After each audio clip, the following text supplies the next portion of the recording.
A woman who learns to sit with herself in silence becomes the most unpredictable force in the room. Not because she intends to dominate, but because she no longer needs to. Silence in a noisy world is misunderstood. It is often mistaken for weakness. But there is a kind of silence that is not born of suppression, but of strength. The kind that doesn't beg to be understood, because it already understands itself. This silence is not the absence of words. It is the presence of awareness.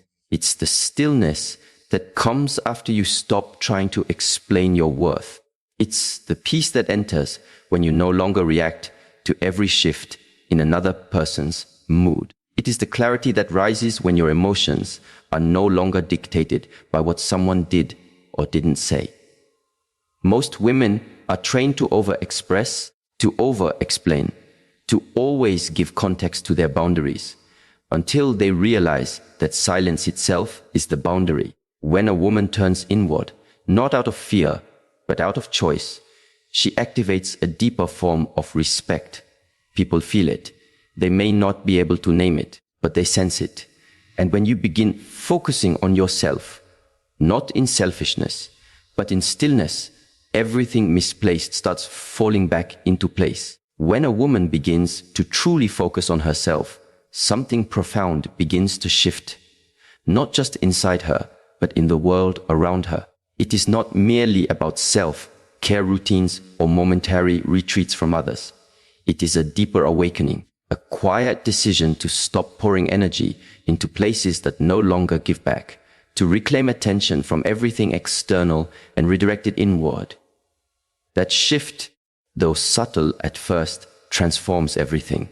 It begins with a question: where is my energy going? In a world that constantly demands a woman's attention, her nurturing, her care, her explanations, her compromise, it becomes easy to forget that energy is not limitless. Attention is currency, and the way you spend it determines the quality of your emotional life. The more you give away without intention, the less you have for yourself. But the moment a woman begins to observe, rather than react, to choose herself rather than chase others, she starts to experience a different kind of power. A power that doesn't come from trying to control others, but from mastering her inner space. Neuroscience has long confirmed this truth. What you focus on grows. This is called the Hebbian principle. Neurons that fire together, wire together. When your mind is always busy trying to fix people, explain yourself, predict outcomes, or worry about how you're perceived, it strengthens patterns of anxiety and over-responsibility. But when you begin to bring your attention back to yourself, your breath, your thoughts, your values, your stillness, you start rewiring your brain for clarity, peace, and purpose.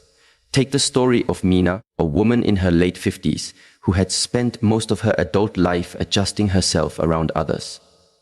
As a mother, a wife, and later as a caretaker for aging parents, she learned to anticipate needs before they were spoken.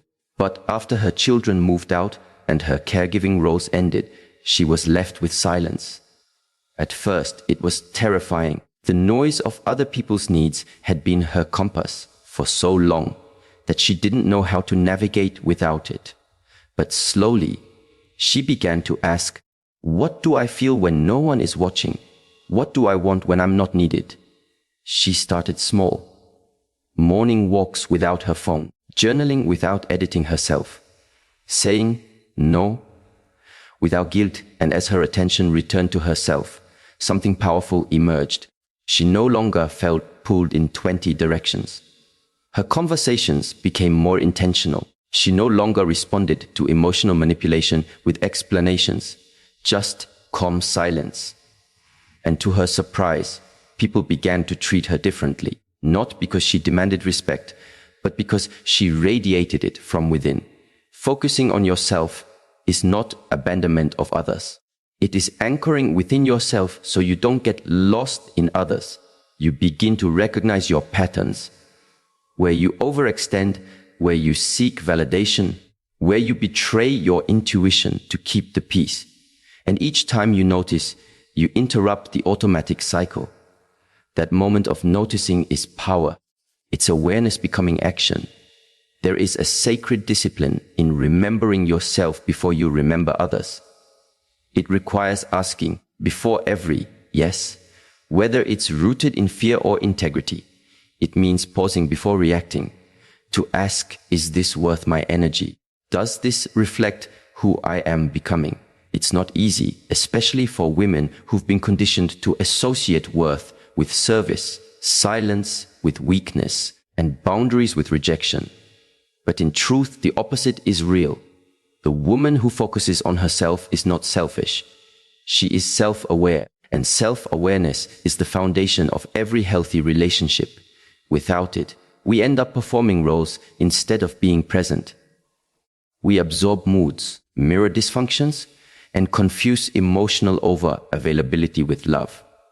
But when we are centered within, we can discern between what belongs to us and what doesn't. We no longer take things personally. We stop rescuing people from lessons they are meant to learn. One of the most misunderstood aspects of this journey is the practice of silence. Not the silence of avoidance or passive aggression, but the silence of presence. A deliberate, grounded quiet that listens more than it speaks. That observes without rushing to intervene. That chooses stillness over unnecessary reaction. In this kind of silence, a woman becomes untouchable. Not because she's withdrawn, but because she's anchored. There is something deeply powerful about a woman who does not rush to fill the silence. In an argument, she does not need to be louder to be heard. In relationships, she does not over-explain to earn space. Her calm becomes her clarity, and her silence becomes her boundary. Silence offers something no amount of speaking can provide: perspective. From a physiological standpoint, silence engages the parasympathetic nervous system, responsible for rest, digestion, and deep insight.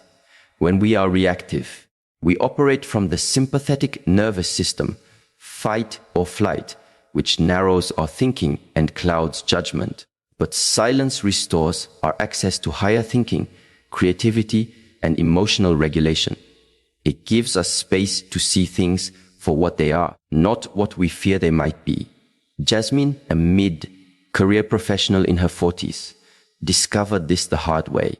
She was used to defending herself in every conversation, trying to be understood by people who had already made up their minds. Every time someone questioned her intentions or minimized her emotions, she would jump in with explanations, justifications, or arguments. It drained her until one day, during a heated moment with her partner, she paused. She said nothing, not out of resignation, but out of awareness. She realized in that instant that her peace was not up for negotiation. The silence that followed was more powerful than any point she could have made. It unsettled him, not because she was trying to hurt him, but because for the first time, she didn't make herself emotionally available for conflict. She remained present, steady, and calm. That moment changed the dynamic of their relationship, not overnight, but permanently. He began to listen. She began to feel heard, not because he changed, but because she did. We often believe that we must speak more to be seen. But sometimes it is in speaking less that we become visible. Silence is not the absence of voice. It is the presence of strength. It communicates what words often cannot. That you are no longer afraid to be misunderstood. That you no longer fear disconnection because you are deeply connected within. That your worth is not tied to being agreeable, but to being authentic. There is a deep wisdom in knowing when to speak and when to stay silent, not from fear, but from freedom, not from suppression, but from sovereignty. When you no longer use words to seek control, you allow life to reveal its truths. People expose themselves in your silence. Their intentions surface. Their values become visible. You no longer have to investigate or argue. You just observe. And from that place of inner stillness, you make clearer decisions. In relationships, this is especially powerful. When a woman focuses on herself and practices the discipline of silence, she begins to see dynamics that were once invisible to her. She notices how some people only connect through chaos, how others expect emotional labor without offering it in return, how some conversations are not exchanges, but power struggles in disguise. And most importantly, she sees her part in it, not to blame, but to reclaim responsibility. Every moment of silence becomes a mirror, and what you see in that mirror is not always comfortable. You might notice patterns of over-explaining, chasing closure, or giving second chances out of loneliness. But in seeing them clearly, you stop being ruled by them. You begin to act rather than react. And that alone changes everything. This journey does not require you to isolate yourself, but it does ask you to stop abandoning yourself. It invites you to slow down long enough to ask, who am I without the noise? What do I value when I'm not performing? What emotions arise when I'm not distracted? Silence creates space for these questions. It reveals the internal architecture of your life, the values, beliefs, and wounds that shape your relationships. And once seen, they can be healed, rewritten, aligned. One of the most important realizations a woman can have is this: not everything requires your energy. Not every message needs a response. Not every misunderstanding needs clarification. Not every question deserves an answer. The moment you realize that your presence is enough, you begin to conserve your energy for what truly matters. This kind of self-focus is not a destination. It's a daily practice. A return, again and again, to the present moment, to the breath, to the truth that you don't have to chase what aligns with you. You attract it by being aligned. And so the silence continues, not as an escape from the world, but as a deeper way of engaging with it, with clarity, with discernment, with grace. A woman who focuses on herself and stays silent does not disappear. She becomes more visible than ever, not in noise, but in essence. And the world cannot help but rearrange around her. A woman who learns to master her emotions is not just in control. She is free, free from the chains of overreaction, free from the cycles of regret, and free from the grip of patterns that once dictated her responses. Emotional sovereignty is not about being unfeeling. It's about not being owned by every passing feeling. It's knowing that you can feel deeply and still respond wisely. You can be hurt and still act from alignment. You can feel love, grief, anger, confusion, and still remain grounded in your values. Many people believe emotions are either something to be expressed impulsively or something to be suppressed entirely. But both extremes lead to inner imbalance. One makes you a slave to your reactions. The other disconnects you from yourself. True emotional power lies in the space between impulse and stillness. It is the cultivated ability to feel everything and yet not be consumed by anything. There is a teaching from ancient Eastern traditions that says, control your breath and you control your life. And indeed, modern neuroscience agrees. When a woman pauses and breathes consciously before responding to provocation, her brain shifts from the amygdala, where emotional reactivity is born, to the prefrontal cortex, where logic, reflection, and wisdom reside. This is not just spiritual advice, it is biological reality. Consider the story of Elia, a woman who for years was known for her fire. When someone crossed a line, she met them with intensity. Her voice rose, her heart raced. She fought back with words, proving her intelligence, her sharpness, her refusal to be disrespected. But each time, even when she won the argument, she walked away feeling drained. She realized that her reactions, while justified, were costing her more than the original offense: her peace, her power, her clarity. One day, during a tense conversation with a colleague who had undermined her work in a meeting. She felt the familiar heat rising.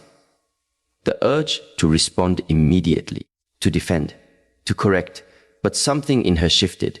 She inhaled slowly, and instead of reacting, she simply paused, looked at him, said nothing. That pause, just a few seconds, wasn't empty. It was full of restraint, full of grounded energy, full of quiet power. In that pause, she realized something. The need to prove yourself is often born from the fear of being unseen. But when you know your worth, you no longer perform it for others.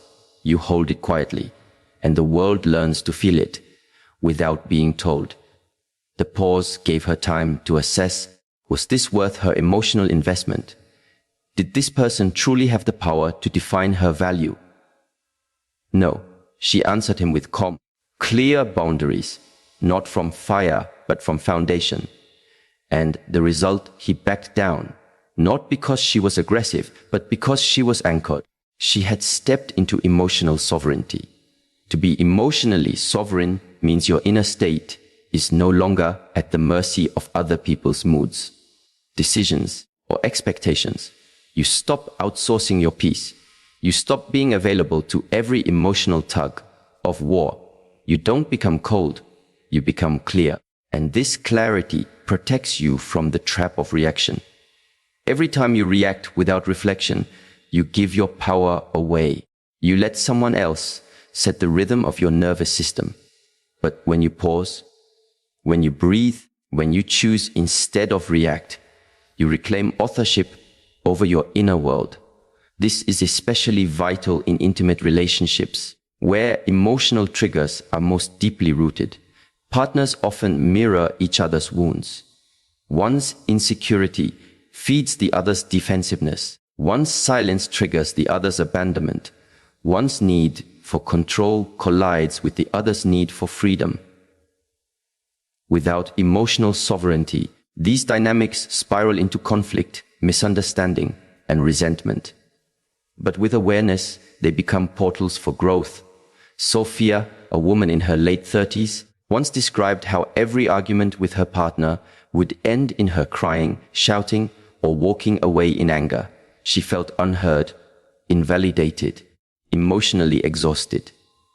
But as she began a daily practice of breathwork and emotional journaling, something changed. The next time conflict arose, she noticed her body first. The tightening in her chest, the clenching of her jaw, the quickening of her breath. Instead of reacting, she said, "Give me a moment." She stepped away, not to retreat, but to return to herself. She sat, she breathed. She asked herself not just what she felt, but why she felt it. Was it about him, or something deeper? And then, when she returned, she spoke, not from the storm, but from the center of it. The conversation that followed was the first they'd had in months that didn't end in emotional chaos. It wasn't perfect, but it was present. Emotional sovereignty is not achieved by force. It is practiced through daily attention, through the habit of awareness, through the discipline of self-honesty. It is cultivated in quiet moments when no one is watching, where you choose to observe rather than indulge the narrative. You choose to breathe instead of blame, to inquire instead of accuse. And this kind of presence doesn't just benefit your relationships with others. It deepens your relationship with yourself. You begin to trust yourself more. You stop second guessing every decision. You no longer need to crowdsource your worth or use someone's love as proof of your value. You begin to carry yourself with a quiet assurance. One that says, I know who I am, I know what I feel, and I will no longer abandon myself for comfort or approval. This leads naturally into another kind of transformation, the power of embodied stillness. Not only does a woman's emotional mastery radiate through her words, or lack of them, but it speaks even more loudly through her presence, through how she moves, how she sits, how she breathes, how she listens, and most importantly, how she holds herself when no one else is holding her. The body is not just a vessel, It is a language. It tells others how to treat you before you speak. Posture, tone, eye contact. These are not just social cues. They are energetic signatures. They communicate whether you are grounded or scattered, open or guarded, calm or reactive. When a woman walks into a room with presence, she does not have to announce her strength. It is felt. It is not the presence that demands attention. It is the presence that holds attention. This doesn't come from performing confidence. It comes from cultivating inner alignment. Imagine Maya, a soft-spoken woman who was often overlooked at work meetings. Her ideas were good, but she presented them hesitantly, eyes down, voice low, shoulders slightly hunched. She didn't realize her body was communicating doubt, even when her words were clear. After attending a somatic awareness workshop, she began to practice a new habit each morning, standing barefoot for 5 minutes, breathing deeply, rolling her shoulders back, grounding her feet into the earth. Over weeks, something shifted. She wasn't trying to be someone else. She was returning to herself, inhabiting her body fully. Her voice became steadier. Her presence expanded. The next time she spoke in a meeting, people listened. Not because she shouted, but because she spoke from her center. And her body confirmed what her words said. I believe in what I'm saying. And so others believed her too. This is the unseen power of embodied stillness. You don't have to yell to be heard. You don't have to push to be taken seriously. You have to be aligned internally and externally. Breathwork, posture, stillness. These are not just wellness trends. They are foundational practices for women who want to move through life with clarity and respect. The breath especially is a tool often overlooked. It is the bridge between mind and body, between thought and action, between reaction and response. In moments of emotional intensity, one deep, intentional breath can change the entire trajectory of a conversation. The practice of conscious breathing rewires the body's stress response. It tells your nervous system, I am safe.